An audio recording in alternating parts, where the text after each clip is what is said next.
John, can you make the case for passive investing where investors follow indexes rather than paying for managers to try and pick the best stocks and bonds for them? The case for passive investing is quite simple, and it boils down to costs. So keeping fees and expenses as low as possible.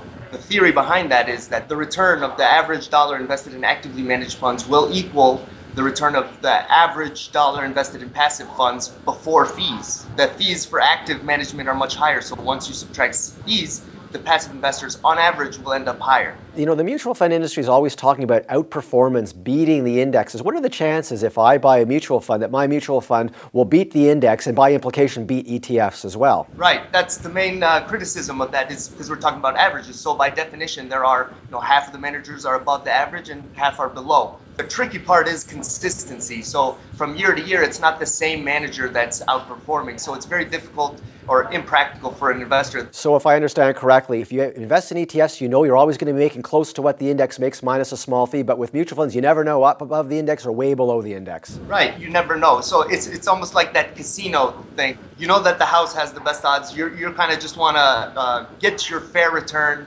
for as cheap as possible, and that's it. All right, great. Thanks, John.